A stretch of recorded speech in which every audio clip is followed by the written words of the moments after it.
departure into the runway, then a left turn and a left downwind. Cessna over the threshold, coming up on the white dot, at or beyond the white dot, left turn first available. I got a high wind coming up on about a half-mile final, clear to land at or beyond. Traffic on the left face, you're following a Cessna down, low off your left. Square it up just a little bit, and then we're going to get you in. Start your descent, though. Start your descent on the base. Traffic on final, give me follow on base. Base traffic, start turning toward the numbers now. High wing coming up on quarter-mile final, take it all the way down to the green. Cessna taxiing on the green, expedite down to the next hard surface. Get me some speed, there you go, go, go, go, go fast. This is going to be good. I got traffic on a mile final. You're following traffic ahead and to your right. High wing coming up on the threshold. Take it all the way down to the green dot. 5 Charlie Sierra, 2 mile final. A mile final, turn north, and we're going to just make you, we're going to bring you back around. Jet traffic's coming up on about a mile and a half final. Runway 9 clear to land. Okay, all right, let's listen up, guys. If you're on final for runway 9, I want you to offset to the left. I got a jet that's landing on runway 9. The jet's cleared to land runway 9 if you can make it. If not, just continue straight ahead. It looks like you're going around for the jet. That's fine, that's fine, that's fine.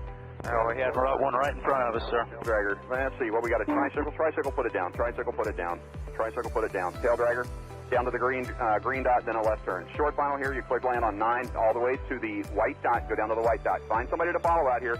Canard, just come to the runway and I might have to just send you around. That'll be fine. And for the jet, you just want to stay in this pattern or you want to go back out for an instrument approach? Stay in a pattern, Charlie Sierra. All right, just stay with me here for a minute. And my tail dragger, let's see, over the numbers, go down to the green. And Canard's going to have to go around. Canard, go around. Canard, go around. Canard, go around. And my high wing here over the runway, keep it airborne. Keep it airborne. You do not descend. Do not descend. You got a fast guy behind you. Do not descend. There you go. Keep it airborne. Keep it airborne. As soon as the guy behind you gets slowed down, I'm going to put you down. So keep it airborne. The one that just passed the white dot, make a left turn on the hard surface. All right, my high wing tail dragger, you can put it down now. You can put it down now. And Charlie Sierra, let me get you about a mile off. Let's see, Charlie Sierra, I lost. There you are. Make a left-hand turn. I'll try to resequence you here on the downwinds. We'll see how it looks. Short final, you're clear to land runway 9 on the white dot. Clear to land on the white dot. There you go. And the tricycle left on the hard surface and follow the flagman. Welcome. Thanks for being part of the show.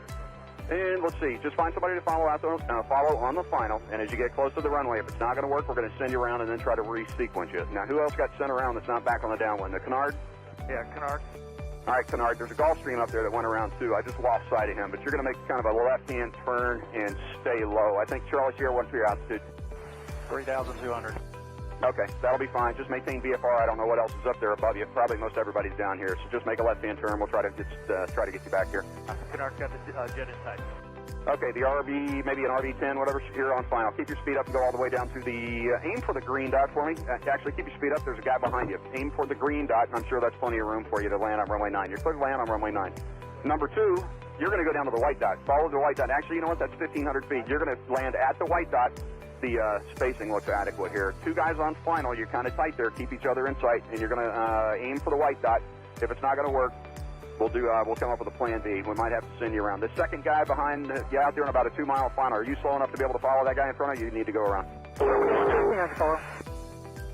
Well, I probably shouldn't ask that because I had about 5 guys answer me, so I should know better than that. After 35 years, you would think, right? All right, so let me see. The guy who's number 1, it's number 1. What kind of airplane is he? An RV type. All right, RV type. Keep it airborne for me. Keep it airborne. And I got a fast guy behind you. The number 2 guy over the trees there. Go ahead and put it down on the numbers. Put it down on the numbers. My first guy just coming up on the numbers at the over the grass at the numbers. I want you to keep it. T-minus 1 minute and counting. Hello.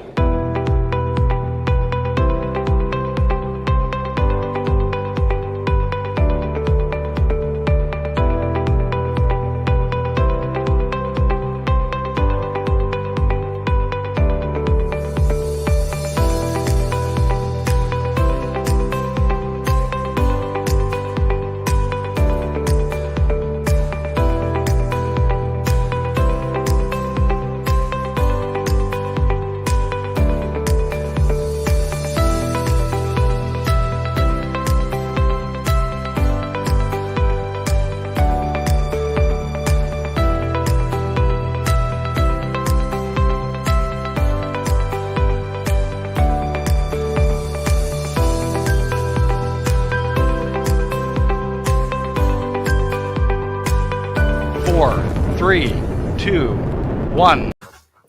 Hello. Hello. Hello, everybody. How are you all?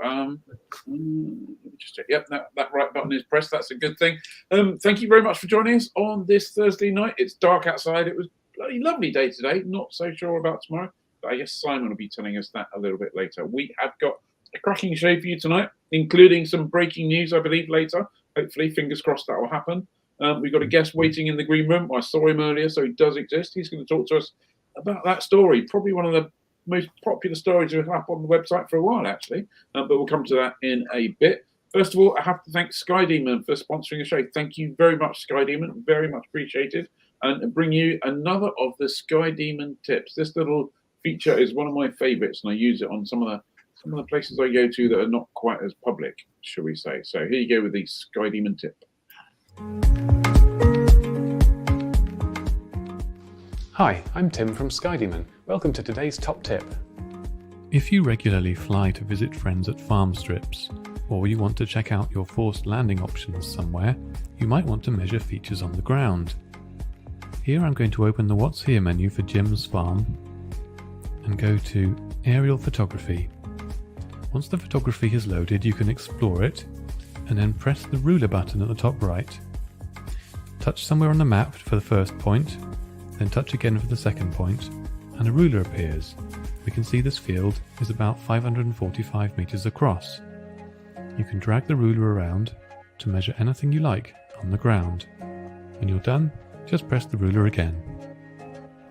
For more information on any of our features, go to skydemon.aero and choose Help and Support.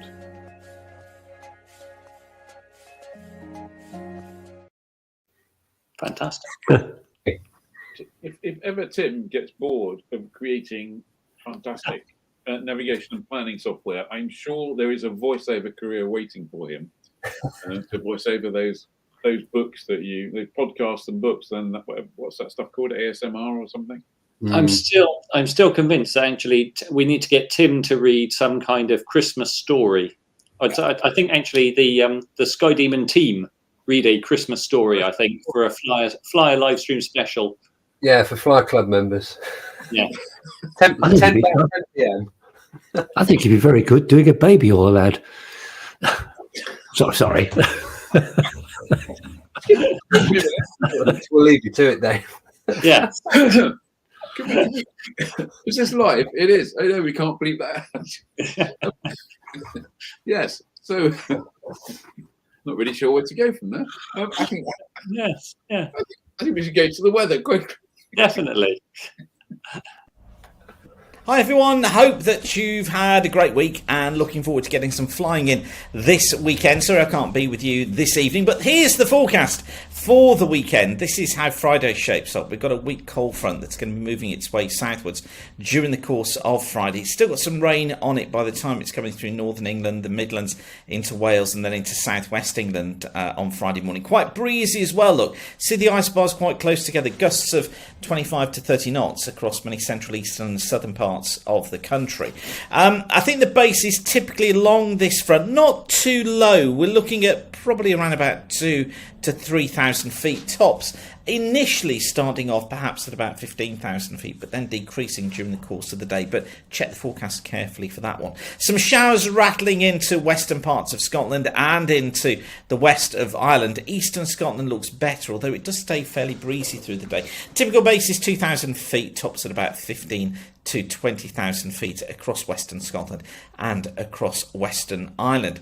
Now, headed in towards Saturday, and it's looking like for Saturday we probably find higher pressure building in towards the south. Now, that brings us better conditions, so I think generally for many of us it is going to be flyable. Bases of around 4,000 feet, tops at about 8,000 feet. Got this weak front that sort of moves towards the northwest of Scotland, may bring some lower cloud and some drizzle to northwestern Scotland, reduce visibility here. And you can just see here on the cloud ceiling forecast the height there coming in with those yellow colours, so 1,000 to 2,000 feet. But for most, you see there, we're looking at bases of at least 4,000 feet and above. So a nice day with much lighter winds on Saturday too. Now for Sunday, the high pressure is still with us, but it tends to move off towards the east, and I think what that tends to do is to bring in more of a south to southwesterly flow. So it's a fair day. I think we're looking at bases probably at about 3,000 feet across central and eastern areas, tops at about 6,000 to 7,000 feet. The southerly breeze picking up again, but nothing serious. We're talking sort of a 12, 15 knot, perhaps gusting at 18 to 20 knots later on in the day. So across most of England and Wales, it looks as if it should be a fair day. However, cloud does increase in the west as the day goes on. You can see here fronts coming into western parts of Scotland, across Ireland as well, bringing rain with them, going non-VFR in these areas with some low cloud as well, and bases of around 1,000 feet, tops 12 to 15,000 feet, and some pretty hefty rain developing during the course of the day. So certainly deterioration in the west as we go through the day on Sunday. So you see Saturday is the pick of the day really for many. Now, to build your weather confidence, get yourself along to Aviation Weather School Part 1. This is my first evening course. It's going to be presented entirely live online by me, you lucky things, on the consecutive Tuesday evenings of the 1st and the 8th of November from 6:30 p.m. to 9:30 p.m. We are almost full on that. I think I've got 4 places left. So if you want to come along, get to weatherschool.co.uk, book your place now. I'll show you how to spot weather windows up to 5 days in advance. I'll build your weather confidence beyond that so that you learn on the PPL. This is really the weather that you really, really do need to know. So it'd be great to see you there. Get yourself booked on there now at weatherschool.co.uk for my very first evening course. Ooh, exciting, isn't it? Okay, I'll leave you with that for now. Whatever you're doing, have a great weekend. Keep the sun shining, and bye for now. Well, Ian, wow, it seems... Ian he just reappeared, so we'll smoothly carry on. My normal internet thing has failed, so I'm on my mobile. Excuse me, I'll just plug this in. My mobile thing here, so we'll see how long the battery lasts on that. So that's pretty pants, isn't it? Where did you get to? The weather finished literally just as you popped on. Simon had just finished, and it was about time for Johnny to talk up the club. Yeah, well, yeah. So I'll do that while before Johnny talks up the club. I'm gonna spring a question on him straight away. Uh-oh. I know the one you're going to spring. Yeah, not confirmed yet. We'd spoken to Bruce about that date that is listed on the Slate website, and I think he's taken it as yes, it's that date. So stay tuned. And the avgas rate. It's 1st to the 15th, so that would be the Saturday that you're talking about, I think, Martin. Which is the 16th, isn't it? There you go. Unfortunately, No, Saturday's 15th. Okay, good. Okay. Yeah, good. So, yeah, if people are wondering what's he talking about there, so that is the latest discount we've got, which is fuel for Fly Club members at Slope. So that discounted rate is the same as Shropshire Air Club members. Take advantage of that. There's a few instructions on the Fly website. Just go to fly.co.uk/my account, and there's a short bit of instructions. You have to pick a card off the team and behind reception, and then go and fuel your airplane. But yeah, you can make use of that discount. We've also got new landing vouchers this month with our Bodmin, Felthorpe, Kitty Hawk and Rougham, so you can go and take advantage of those. Thank you to everybody who runs those airfields. And also, if you can see along the bottom, we've changed the Amanda. So is it on at Slate? Well, that depends on weather and how many of us are free, so we'll discuss that. At the bottom, you can see it now says £5 a month if you do want to join. So if you want that option, instead of paying £52 for the year, which is obviously cheaper overall, you can join for £5 a month at flyer.co.uk/membership. And final piece of news is we've got a new team member on board, Sarah Nadia, who was on the live stream back in July, I think, after her flying around Africa feature with a friend in a Cessna 172. So she's joining the team, and she's going to be taking on board some club activities, some club discounts, some club membership things, and lots of other fly bits and pieces. So yeah, welcome, Sarah. And she was here just a couple of weeks ago, wasn't she? Yeah. Yeah. Mm. Of course, she was on as a presenter, wasn't she? Yes. I'm having some internet issues here. So, should we go straight to the news then? And I think I've got the first item of the news, which is it's a really bit of crap news, to be honest. Pilot's Hub at Red Hill is to close. It's one of the UK's best airfield restaurants, and they've been given notice by the management of the airfield at Red Hill that they have to close, and they also have to vacate Hangar 9, which they've got some lovely aircraft in. Richard Blaine, the boss at Pilot's Hub, told Flyer, with great regret, we are forced to announce the imminent closure of the Pilot's Hub. Red Hill Aerodrome has given us notice to leave the entire hangar, that's Hangar 9, and close the hub. We consider this to be a great loss to the local community and are disappointed by the airfield's decision. This will seem to undo all the effort we put into building positive community relations with the airfield over the past 8.5 years. That's 8.5 years that they've been there, operating the cafe. It's got a fantastic reputation, really nice food, great atmosphere, and of course it's not just people flying in or people flying out. It's as Richard said, it's the local community make a great use of it as well. Now, Mark Saunders, for what reason? We have asked Red Hill Airfield Management, why they're doing this, and we have yet to receive a reply. And no one seems particularly clear as to why they're going in this route. There's a lot of rumours being bandied around, but we don't like to just report on rumour, so we can't say for sure. But we will be keeping an eye on the story. We will be updating it on the website and here as we know more.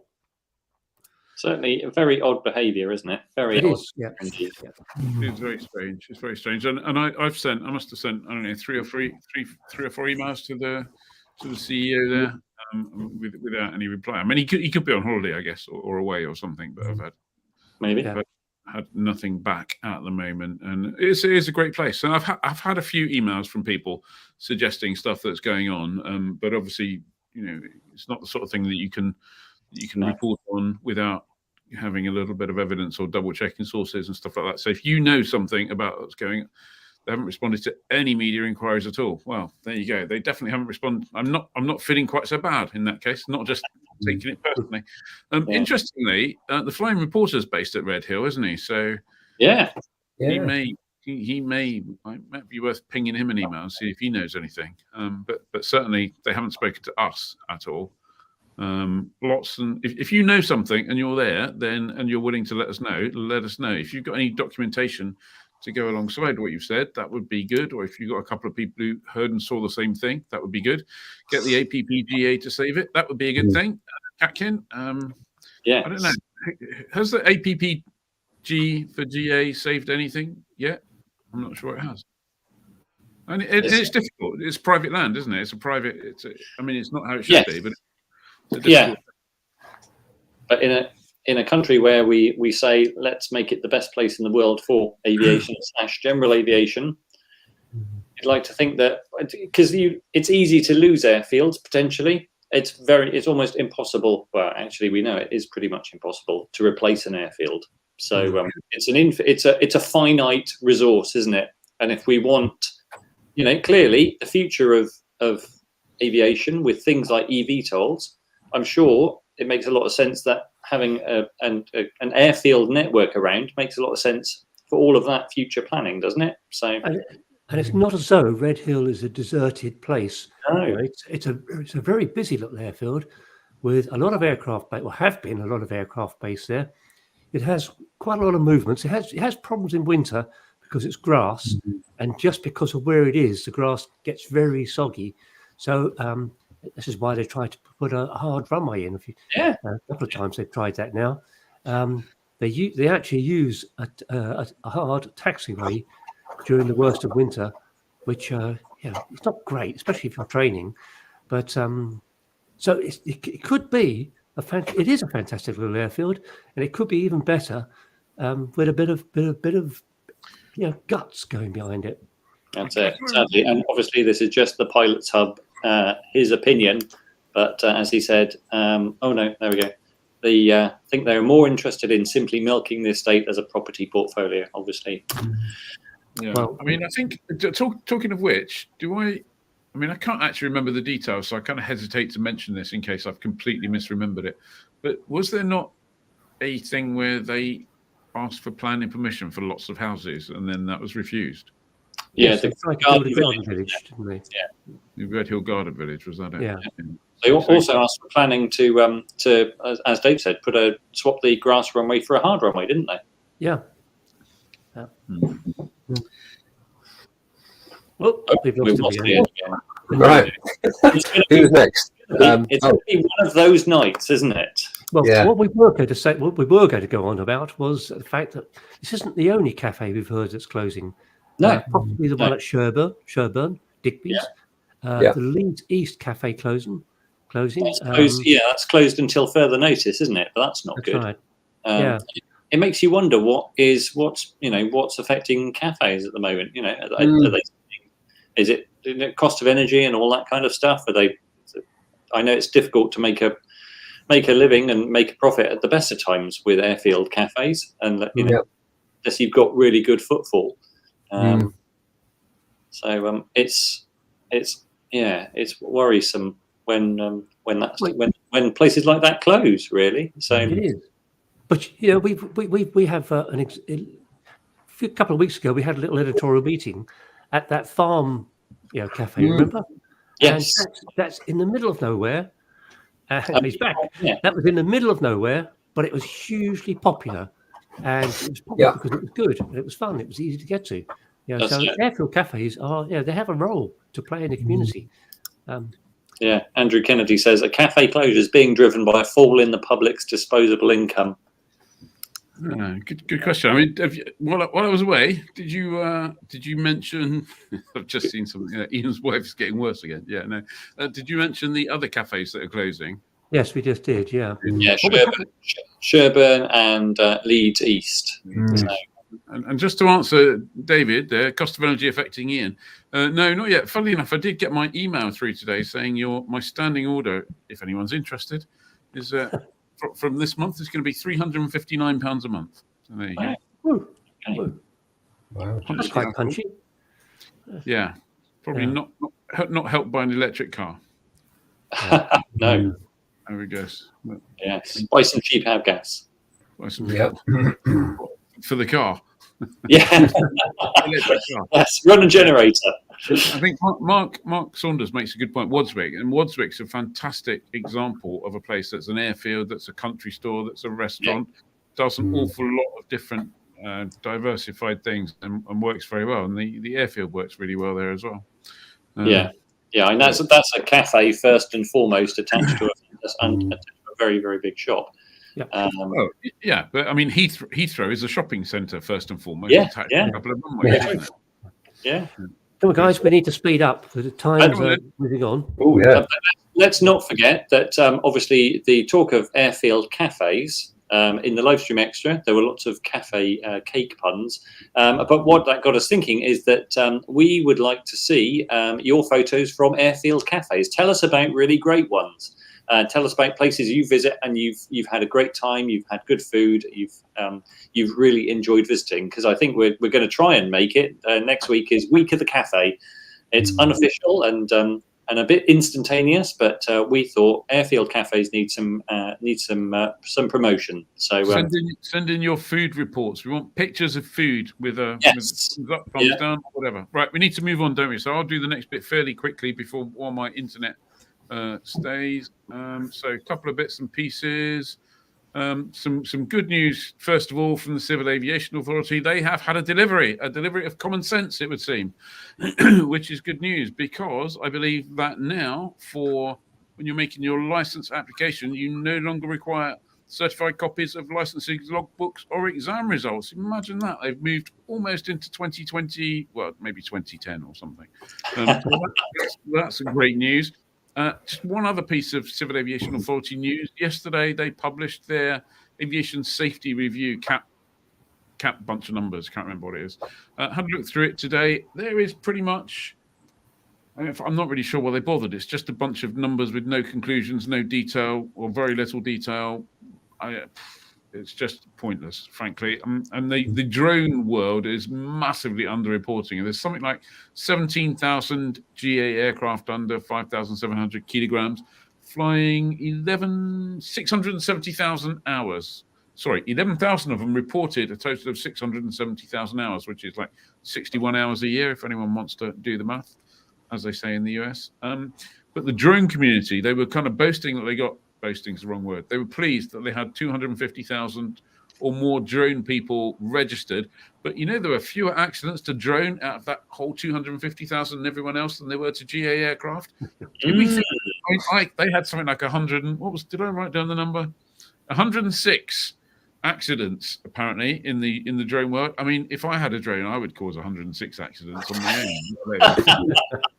Mind you, Ed, did you report your drone accident where you nearly cut your finger off flying into the ceiling? That was fine. That was in the house, and no one knows about it apart from you four and the rest of the audience. So. Okay. So I think some.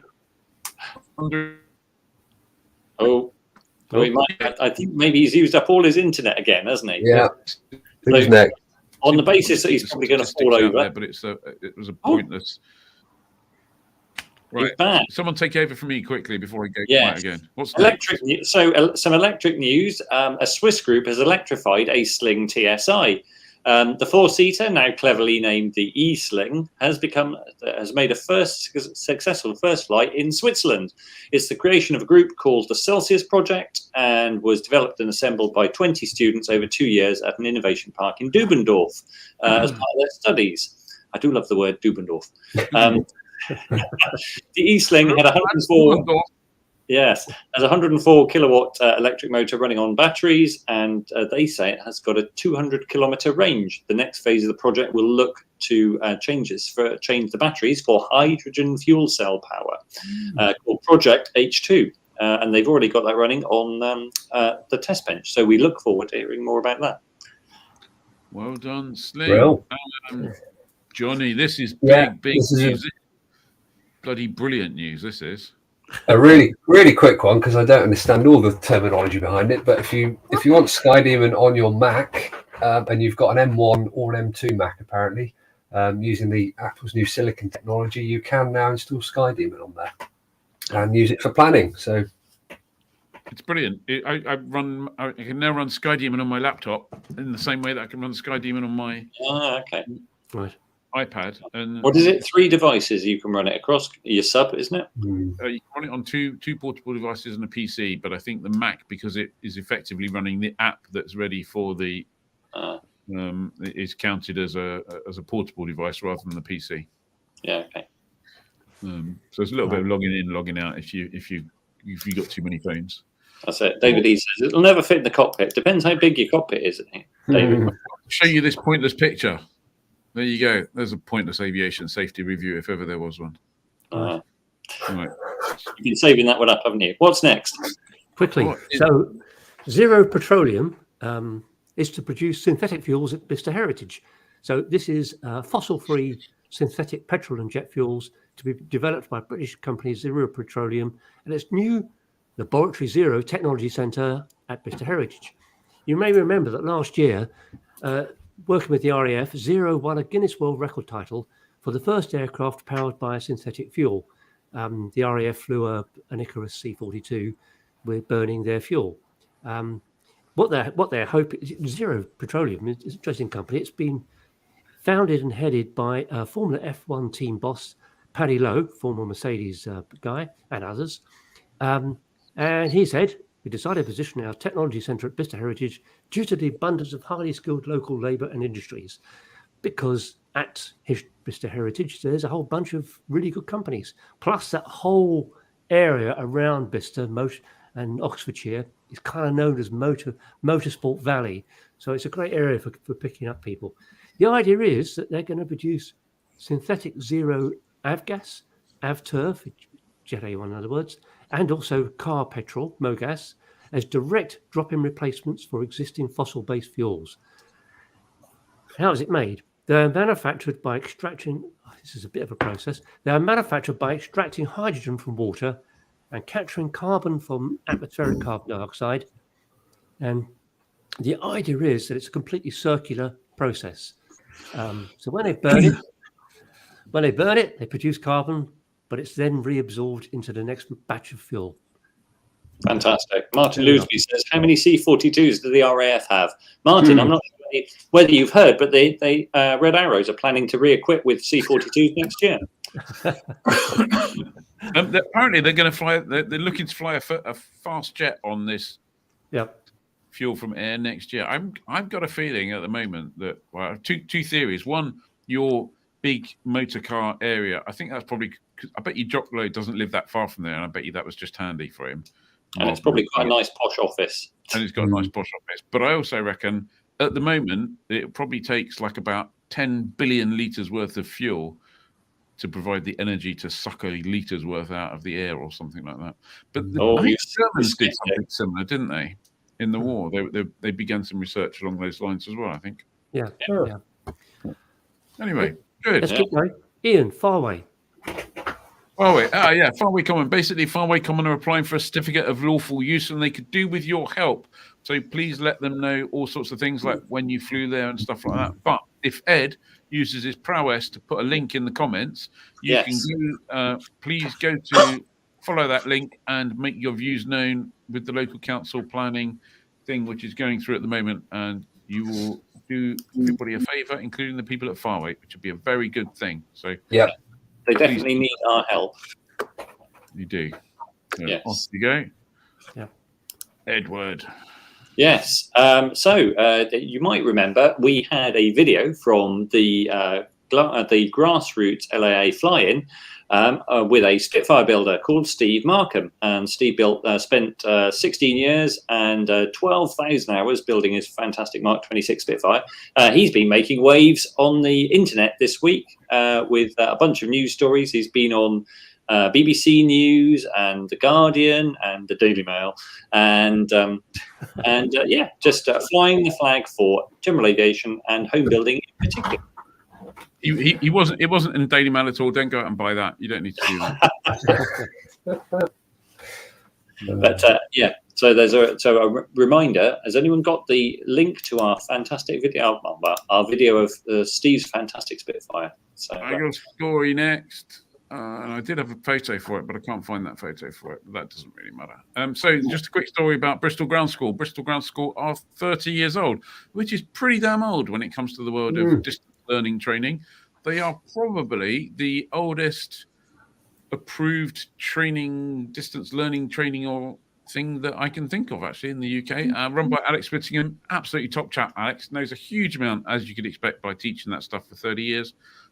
Plus a plain talking chat. We're going to get him at some point and interview him and get his wisdom on professional flight training. And I think he does some PPL stuff as well now, PPL question bank stuff as well. So good, just top chat, Alex. I'm afraid don't have a picture. The picture wasn't that interesting, and it was just a picture of their building, and it's a building with a logo on the side. Sorry, Alex, if you're watching, but there you go. Good, Johnny. Yeah, well, I'm up next. So if you've ever fancied a Tecnam P2012, you can now buy a Stoll version. So this has got two turbocharged 6-cylinder engines, single pilot certified VFR and IFR. You can do PBN, GPS approaches. It's got no type rating. It's got a central aisle, 11 people total, USB ports, air conditioning, all sorts of good stuff. Max takeoff weight of just under 4 tons. And they reckon it takes 900 feet to clear a 50-foot obstacle, which is pretty decent if you're in the market for an airplane like that. There's a lot of nonsense there. You said it's got USB ports, and what it doesn't have is giant tires, so it clearly can't be a small aeroplane. Yeah. Well, you see that picture? I reckon that picture is either clearly photoshopped or they've got a couple of workers from the factory holding the nose up on their runway while they snap it because those props are frozen. Yeah, that is like one of the worst. Could they have not found a worse press photo for this fantastic new product? I don't think they could. No. So aeroplanes 10 out of 10. Press photos, not so much. Yes. But yeah, no. In fact, it would be great. I don't know how possible this is. It'd be great if they bought one over to Lundy for us to go play with or something. Yes, or maybe brought one over to the UK that we could take to Lundy. Oh, yeah. Yeah, they should lend one to the Flyer team for a year. It was just what we need to go all over. Take the live stream on the road. Yeah, good. You're great. Ed, it's got reading lights as well. Sorry, I missed that. Oh, good. Oh, that's all right. Because I know if you go to all of the favourite backcountry stall flying haunts in the US and hang out with all the stall pilots, that the first question is, how many reading lights have you got? We should also say that the way it gets that extra performance is by having much longer wings. They're and bigger engines. Bigger engines, yes. Although the engines, the power output is supposed to be about the same, but they are turbocharged, good for hot and high conditions. So there we go. Yeah, there we go. Okay. So we're nearly at the end of news. There's one quick story about a company called Whisk, which has revealed a self-flying air taxi, and they're putting it up for certification and going to put it in production. This is a Whisk Aero thing. It's one of these eVTOLs, electric vertical takeoff and landing aircraft. It has 4 seats. It has 12 rotors. You see 6 of them on the leading edge. They rotate rotate vertically for taking off. And then once it's in the air, they rotate forwards for forward propulsion. And there's another 6 at the back of the aircraft. You can just about see in that picture. And they just stay vertical all the time. They say that it's got a cruise speed of 120 knots, range of 90 miles with reserves. And the price target, interestingly, this is what they've quoted, is $3 per passenger per mile. Now, I didn't really know what that meant, really, so I looked at what a London cab, the cost of a London cab is, and the standard figure issued by Transport for London is £3.05 per mile. But although that's for the whole cab. Actually, I'd pay that extra to go by air for sure. Just not quite so sure about not having a pilot. Coming soon, Whisk Aero eVTOLs. Well, I was going to say being flown by London cabbies, but obviously we don't need it. We don't need pesky pilots now. Yeah, I think it looks a bit ugly personally. I know beauty's in the holder and all that, but I think if you flick back to the photo very quickly, you just need to imagine that with a pair of eyes in the next Disney Planes film. I remain to be convinced about the whole urban air mobility thing, that like 600,000 flights per second per day or per whatever. Last story, Ian. Yours. My story. Just a quick one coming up soon. And I've got some pictures for this. We've got Pilot Careers Live Dublin and Pilot Careers Live London. If you or anyone you know is thinking of a career as a professional pilot, come along and see us. 22nd of October in Dublin, 5th of November in London. Just Google Pilot Career News, Pilot Careers Live, any of those kind of things, and you can come along. Seriously, there's a ton of questions that will get answered. Some great seminars, some good airlines coming along.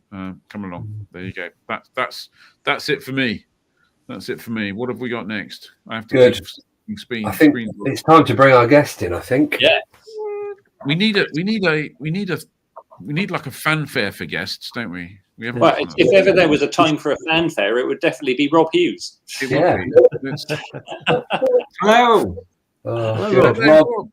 Thank you for joining us. So, Rob Hughes, in case people don't know, CEO of the BMAA.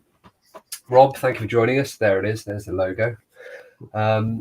So, Rob, you're here tonight to talk to us about aircraft that aren't necessarily approved. So this has all come about. Last week we posted a feature on the website about a chap who'd bought a TL Stream microlight back in 2021, and fast forward many months, the aircraft was still stuck in a hangar and hadn't been approved to fly, and that prompted a big response. We've had lots of reads, lots of comments about it, lots of people sharing this article and talking about regulations and that kind of thing. What's your take on it, Rob? Oh gosh, there's a wide question. Well, I think to start, I would say that we live in a regulated world, and if you participate in something that's regulated, and that includes buying children's toys, you just have to accept the regulations are there, and you have to try and follow them as best you can. The process for getting a new aeroplane approved or a new microlight approved in the UK is sort of twofold. The first is you need to be an approved organization yourself, or at least somebody in the chain needs to be. And then once you've got that approval, which is known as A81 manufacturer's approval, you can then think about importing an aeroplane. So what's happened in this situation is that the person you're talking about is a chap called Mike Clare. He bought a TL Stream from a company which didn't have the A81 manufacturer's approval. And he knew about this. He thought, can't be very long. I'll take a risk. I like the aeroplane. It's available. So he bought an aeroplane from a company which first needed to go through the A81 approval process, and that takes time. And only after that could his aeroplane then start to be approved. And what's happened in the TL Stream situation is that the A81 approval did take quite a long time. And this is something that CAA deals with directly. And then also after that, the company TL or the Czech part of the company TL gained their A81 approval in April. It's been at least 6 months and counting with CAA to then approve the first type TL Stream. But I'll have some good news about another TL product in a minute. Brilliant. So just to be clear, if you had, let's say there was a manufacturer A in a country, Italy, for argument's sake, that was building aircraft, and there was a UK dealer, and that UK dealer had A81 approval, they would be the people who would effectively, they from a legal point of view, they'd be subcontracting the manufacturer, but that would be okay because they would be approved as the manufacturer. Is that right? Yes.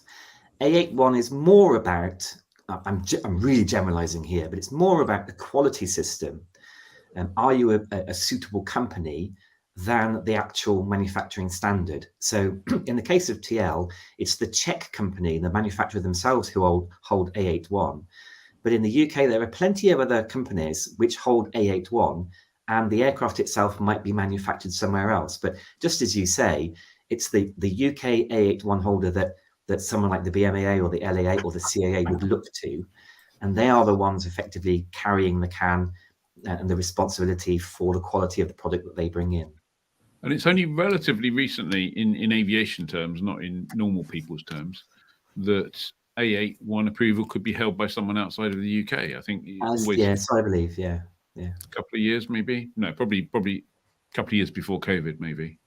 Yeah, 2018 rings a bell, but I'm not completely clear on that. Pipistrel, who were probably the first.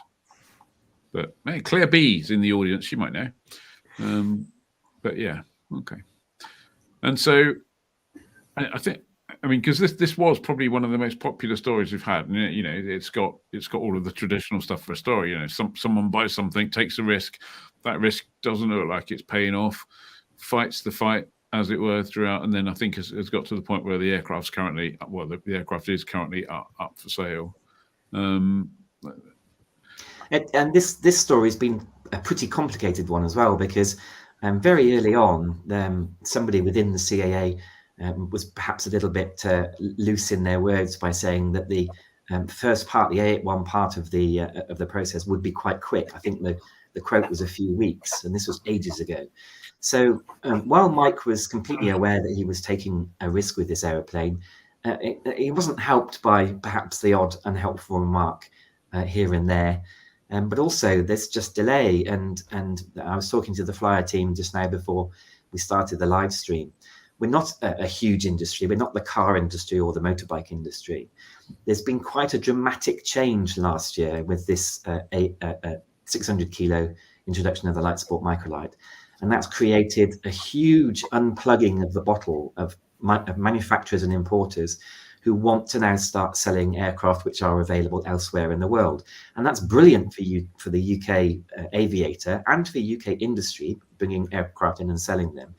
But it's meant that our sparse resources, and I'm talking about BMAA, LAA and CAA, have struggled to keep up with the very big wave that's come through since August last year. So poor old Mike, I've got enormous sympathy for him, because he's bought an aeroplane that he wants to fly. It's not his fault that it's not flying, but he's just fallen victim to something that's proved incredibly popular. 600 kilo class is terribly popular, and in fact I've got statistics that we've produced today to show just how good it's been, and marry that to an industry, that's CAA, BMAA, LAA, really haven't got the resources to cope with this great big wave. So we're doing our best, and BMAA have actually produced an awful lot of LSMs since August last year, and we've got a few more in the pipeline yet. But it's just a whole different range of factors all come together to conspire against Mike. The good news I have is that the company TL produced 3 aircraft in the UK, the Stream, which is Mike's, the TL Sirius, which looks a bit like a high wing sort of Cessna type, and the TL Sting as well. Now, CAA insist on handling the manufacturer approval, the A81 approval, so that's up to them. They also then like to do the first type. So they check the company is quality assured, but then they check the first product is also good. So we, the BMAA, can come in when there's the second type. So what we agreed with TL and with CAA was that CAA would do the manufacturer approval, CAA would do the first type, the Stream, and then we could carry on with the next types. I'm very pleased to announce today that the next type, the TL Sirius, has been approved, and there are 4 Sirius owners in the UK with aircraft sitting on the tarmac who will now be able to apply for a permit to fly. I'm saying there's one there. I'm saying this because we had to politely ask CAA if they didn't mind that we are going to approve the second type of aeroplane before they approve the first type. And our experience with the CAA that we work with, which is the airworthiness surveyors and people such as Ewan Weston, who's an ardent glider pilot himself, is very positive, and these people are working very well with us. We find that working relationship is extremely good. But they're a bit like us; they're completely overwhelmed at the moment. So that's the reason why the TL Stream has been slow. It's just the lack of manpower within the CAA departments. And I think there's a philosophical question to be had as well. I think there are many, almost all, not all, but almost all of the individuals I've met in the CAA, the BMAA, and the LAA who have something to do with airworthiness have been good people with their hearts in the right place, as it were, minds in the right place, but following the procedures that are laid down. So I don't think it's in this particular case, I don't think there's any one individual making life difficult for people. But philosophically, if you look at, just pull this book off of my shelf here, which you can see, this British airplanes, 1914 to 1918. It's just an unbelievable amount of aircraft. If you were to produce this book today, British aircraft, 2021 to 2022 or something, I suspect it would be somewhat thinner than this book. And it's interesting because although it may well be safer. Yeah, well, is it? Maybe we the regulation and over-regulation has pretty much killed the UK industry. As in fact, there's another question. We'll leave that maybe for a little while. But I think there has to be.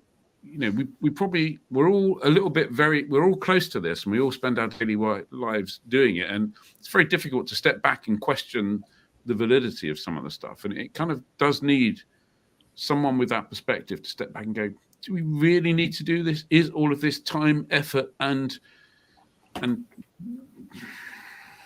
repression worthwhile?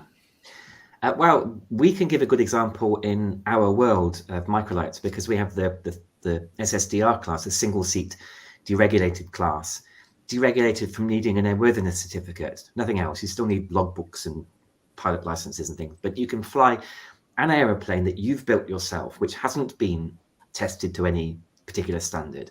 And the SSDR category in the UK has proved incredibly popular, really very popular indeed, but also without any of the concerns that even I had when it first started, which was people are going to start flying aeroplanes which may have fallen out of the ability to get a permit from an airworthiness point of view, and therefore they're going to be dangerous. I've been proved completely wrong. The SSDR category, from the very lightweight upwards, is very, very popular. We were talking a little bit earlier about a particular aeroplane that was launched recently, and the press release included first British aircraft to be built in 20 years. Well, that's complete nonsense because there've been plenty of microlights built during that time, British microlights. But if you go even lighter weight, sub 70 kilo, and then the lightweight up to, say, 300 kilo, there's lots of aircraft being designed and built in that category in the UK. And that goes to your point of regulation. These are not regulated. And it shows that they can thrive, and you can develop, design, modify, change, adapt at will. And it's not a danger to the public. It's not a danger to the people flying. They're particularly safe aircraft. I'm trying to think of safety stats for that kind of sub 300 kg sector, and I can't think of correct me if I'm wrong, I can't think of a fatal accident or really anything at all. So good. I'll leave you with that thought. That's it. Yes. Yeah. So can we just come back a little bit on the TL 3000 Sirius 600? I think it's called.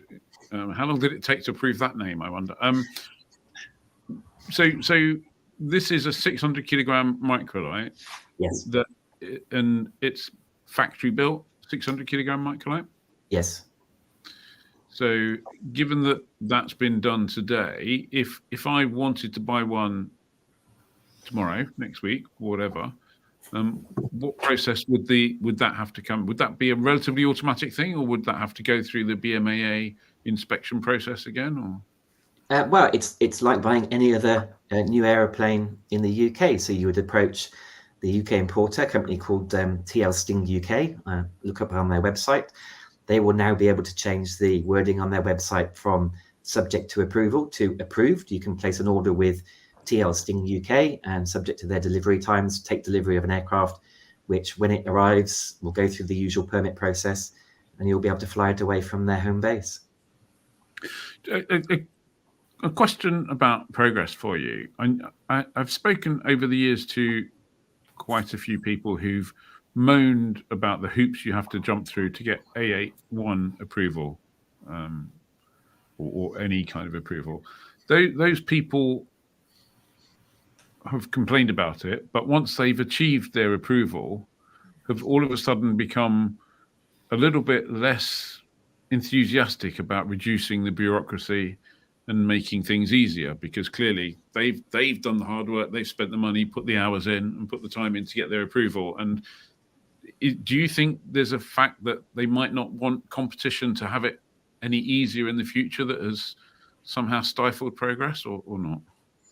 I wouldn't like to comment, but there's certainly the situation that if you've spent, it could be a few thousand, but it could be as much as tens of thousands of pounds to show that you are this quality, capable company, and then you've got this advantage over somebody who hasn't got that ability. So you're going to protect your investment and the money that you've put into it. There has been talk about allowing others to sell aircraft without the A81 approval, or other advantages that A81 holders have being diluted. And of course, those who have the A81 approval would be against, because, like you say, they've shed the blood and the sweat to get there.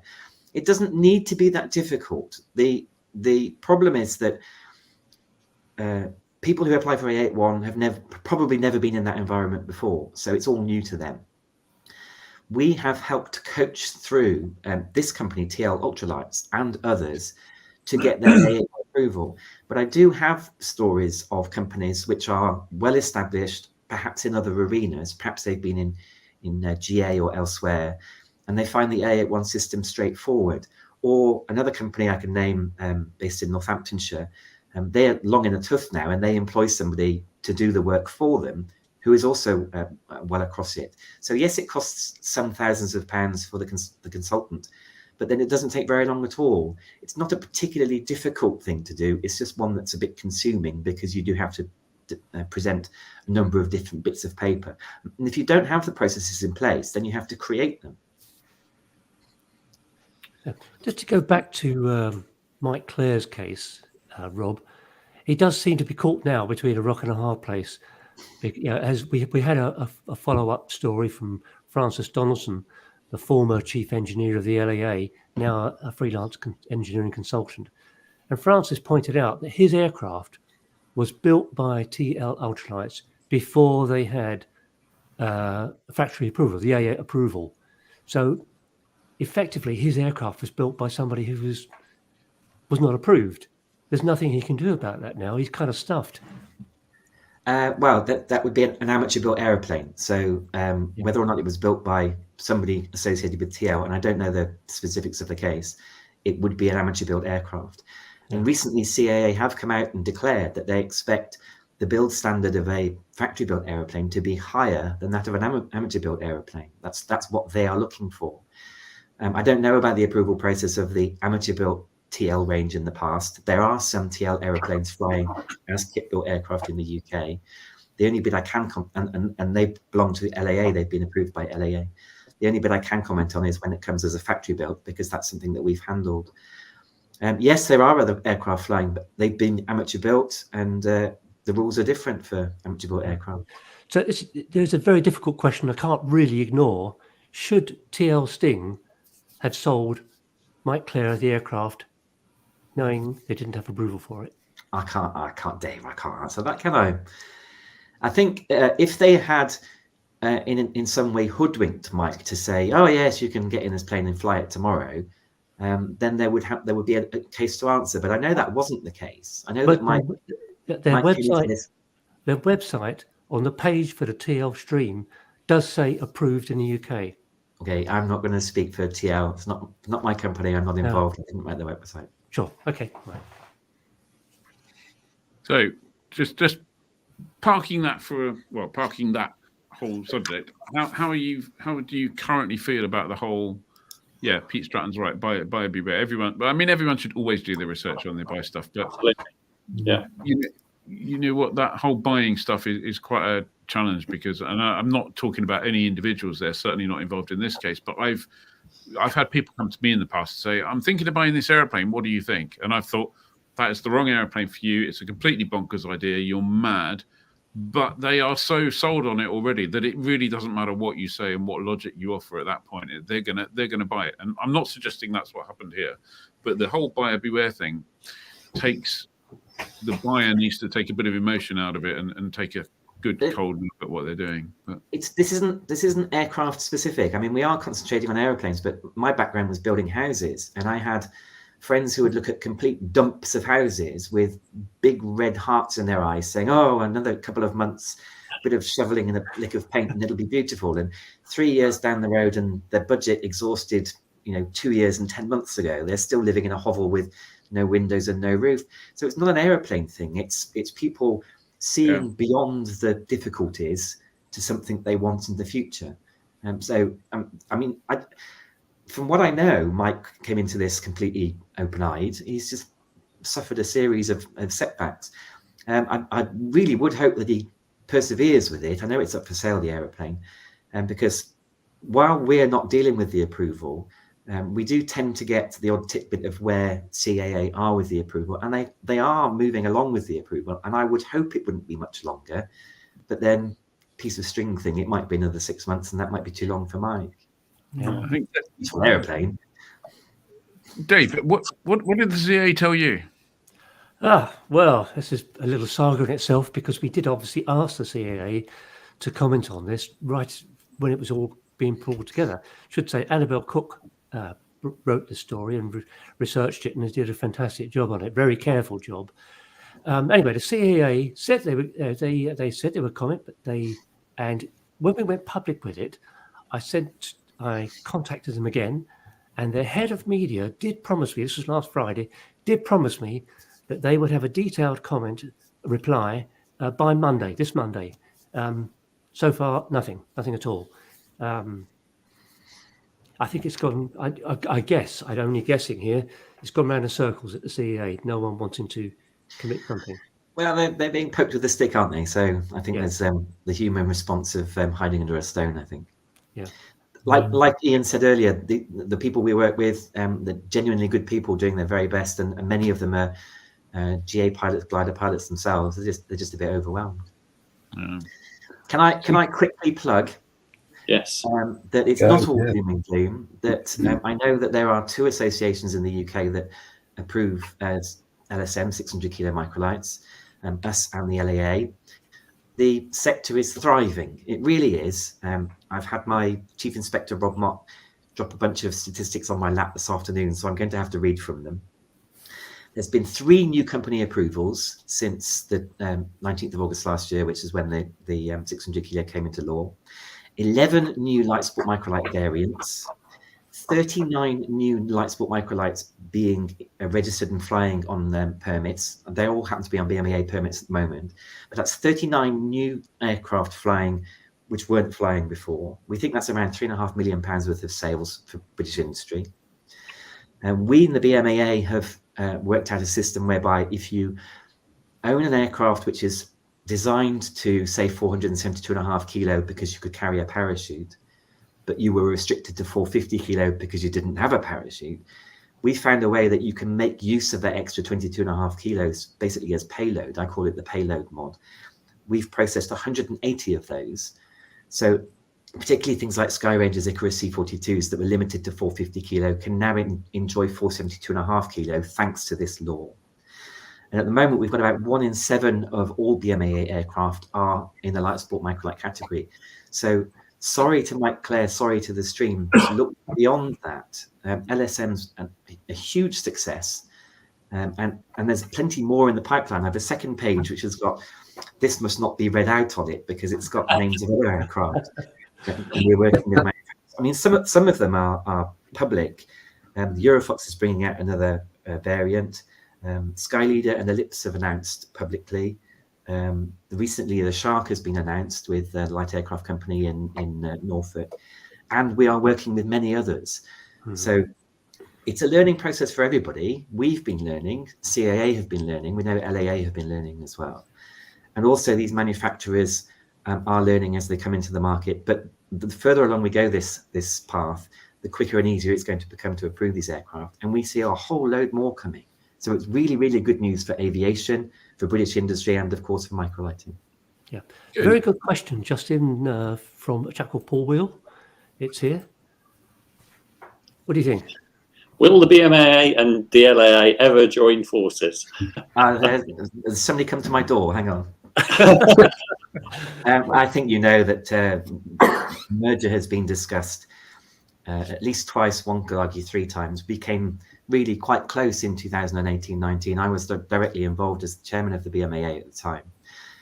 We had 8 meetings over 10 months. We got to a very, very detailed plan, We had a new name. We had the website booked.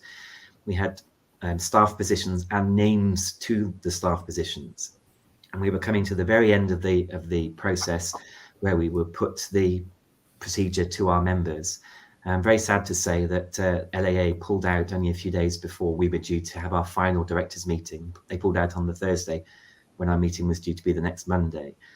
And that was the end of it. So I think, well, I know for sure that we would have approved to go to a member vote at BMAA. I don't know how our members would have voted, but we certainly got to a point where we had resolved the majority of our differences and were able to find a way forward for one organisation.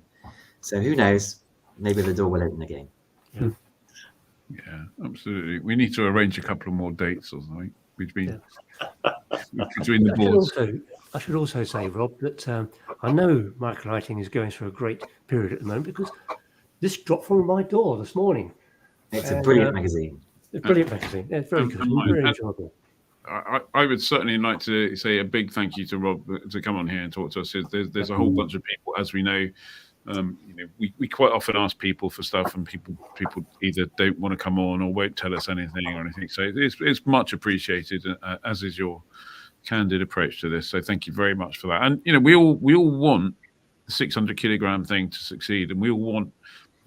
I imagine we all want it to go faster than it is all of the time. And we know that people are doing their best, but that doesn't mean to say we can't look at it and say, well, everyone should be pushing for improvement all of the time. That's just how the world should be working, really. But so thanks for that, Rob. A quick thank you out to my tech team. That's Roger Patrick, my chief technical officer, Rob Mott, chief inspector, and Mark Bailey as design approved engineer. They've really worked wonders in the last 10, 11 months for all this progress, and really thanks are owed to them as well. Great. You can. Well done. Tremendous Thank job. you very much. So thanks, Rob, and Thanks for coming on. We look forward to seeing you. I'm just struggling to find my. Cheers, Rob. Thank you.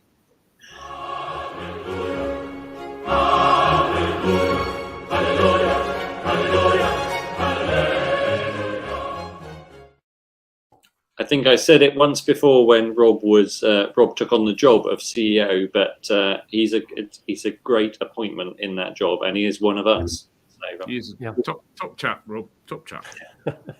He's waving away in the green room. Anyway, we're running late. Let's do the fastest fancy hanger in time. Yeah, fastest fancy hanger. But what a great interview. Thanks again, Rob, for that. So this week, as UK home builder Steve Markham has been attracting the headlines for his in mainstream media for his lovely 80% scale Spitfire, we decided to go looking for replica warbirds that we liked. So who's first? Well, in order of the photos, I'm first here. If we're going to do it that way round, so go on then, Ian. Better jump in. I was something different. I talk about warbirds. I kind of fancied one of these ME262. That as first operational jet fighter. The original engines lasted about 12 hours, although apparently skilled pilots could get up to 20. Not quite sure how they did that. But a small number of replicas have been found following a very, very careful study of an existing 262.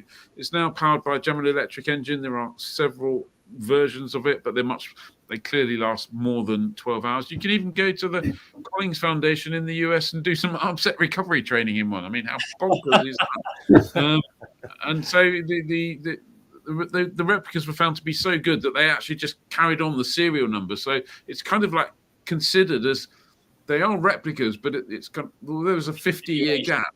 They're kind of serial production with a gap. So I reckon just take a look at that again. I mean, it's not the prettiest aircraft in the world, but that would be amazing, wouldn't it? Absolutely. That is impressive, and it's not even small scale. It's like 1-to-1 full size. 1-to-1. Yeah. Where did the wheels come out of then? The bottom, Dave. The bottom. There was this amazing invention called retractable undercarriage. They don't have them on Luscombe's.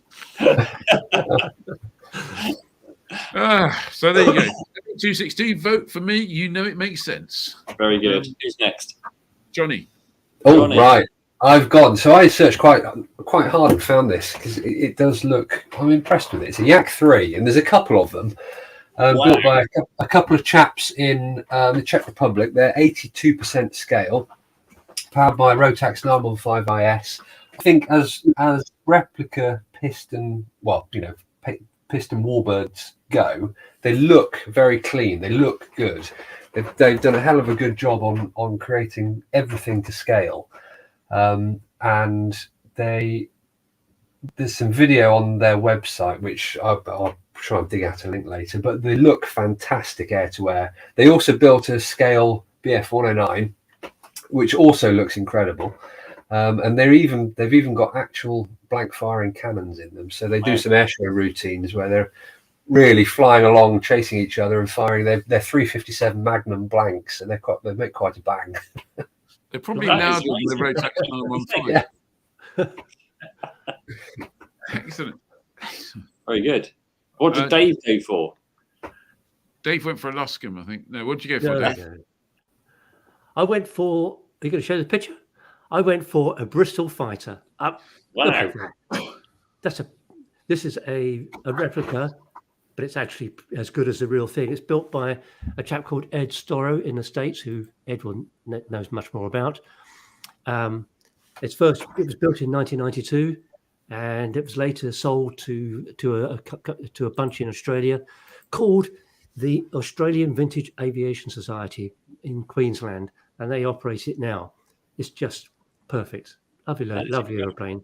I know Ed is one of these people where he sets to with original drawings and builds things that are completely, you just can't pick them out from originals. And he's just finished a full-scale Bristol Bulldog, which is just astonishing. So yeah, magic. At last, Dave picked something better looking than a Luscombe. Hang on a second. The aeroplane that you've just bought, talking about better looking than a Luscombe, huh? Yes. Yeah, there we go. Yeah, so that just leaves me, I guess. Is Yeah. Ian still functioning? I think it might be. Shall I sort picture? Yeah, just in case he's gone on strike there. Right. Give us an intro then. So I went looking around and I found this. So no, Johnny, I changed my mind. You need there's a photo. There's another photo. There we go. Here we go. How about this? A 2/3. I know. A 2/3 scale P-38 Lightning powered by two 6-cylinder Continental engines. It's created by an engineer in the States, a retired engineer in the States called Jim O'Hara. It was 15 years to design and build, but how about that? Is that not just the most stunning thing you've seen? And almost, I know he okay, you look at pilot size and you go, okay, he might be a bit bigger than normal, but it's just amazing. And apparently this thing is 2 seats. So if you're really slim, and Jim's wife is, then you can ride in the back. And I think this is I imagine rocking up at a flying one of those. It's nearly as good as turning up with a regular P-38. Now you saw a photo that Johnny flashed up before the P-38.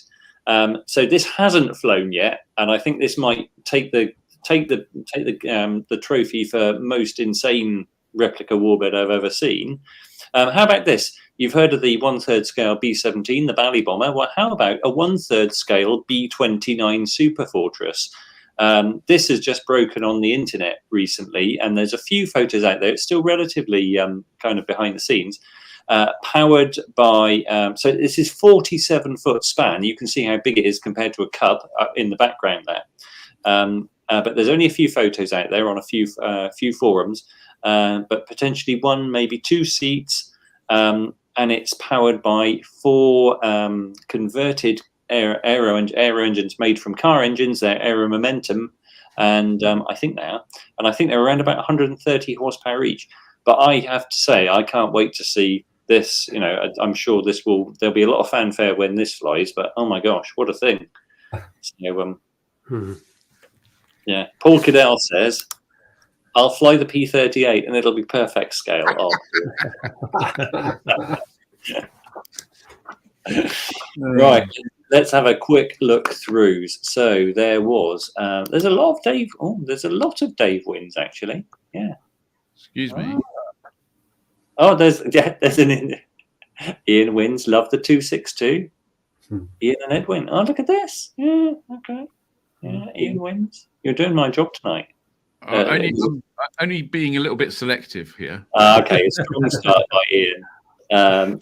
There's a Dave wins, and another Dave wins, and a Dave wins. 50-50 Ian and Dave, and an Ed wins.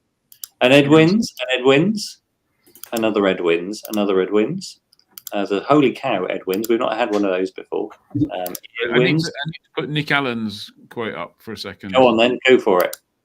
Oh, sorry, my bad. I was turning off. Yes, the B-29 looks freakishly smooth, like it's been using Dave's baby oil. Yes. Ian wins, love the 262. Dave still wins. Ian wins. Close second by Ed. I don't know. I think it's hard to. I have to say, I think Johnny's Yak 3 for a Rotax powered replica is pretty. How about this? Rob Hughes, 37 minutes past 8. Yeah. For Johnny. I think I think what we have learned here is that there's lots of cool replicas out there, and they're all winners. So there we go. I think everyone wins. Yes, yeah. And we all get a participation medal. Yes, yes, yeah. I'm tempted to say, Rob Hughes, have you got a favourite replica that you've seen around? Let's put you on the spot. Well, I'm finishing reading my book today. I'm a big fan of these. The picture behind me is my uncle's aeroplane. He was a member of BBMF, and he flew 650 hours Spit and 700 hours Hurricane. So big fan of Spits. Work near Enston, so get to go and see those a lot. But the Spits at the LEA rally were quite something, and I spent quite a lot of time looking at those. Fantastic. Yeah, no, they're good choices. Very good. Good. Are we going to do events or not? Well, I'll whistle through them very quickly. Go on, From today until Sunday, the British National Aerobatic Championships are at Slate. This is for the advanced and unlimited classes. Saturday the 8th, there's a Robin Factory fly-in at Darois. That's hard. Darois in France. Also on Saturday, Vintage Piper Meet at Welsh Pool and the flying finale at Duxford. Sunday the 9th, Sunday Scramble at Bicester. And there's something called the Midlands Aviation Fair at Coventry Airport. Very good. Yep. Okay. Right. So I think Ian's coming and going. So I can't decide if he's connected or not connected. Am I back? There he is. He's like Max Headroom, if you remember that 80s reference. It's a bloody nightmare. Right. Sorry. Am I here? Is anyone here? You are. You're on. You're live. To us here. Have we done? Have we are done. I think it's late. Yes. It's we're about 10 minutes. Thanks very much, everyone, for joining. Don't forget, join the club. If you're not a member of the club, £5 a month or £3 a month, please join. Hit like, comment, subscribe, all those things. We look forward to seeing you next Wednesday afternoon. If you're a club member, if you're not, we'll see you Thursday, but you should be. Have a great weekend flying and stay safe. Thank you very much. Thank you, Sky Demon. Thank you, Rob, as well. Absolutely. Thank you.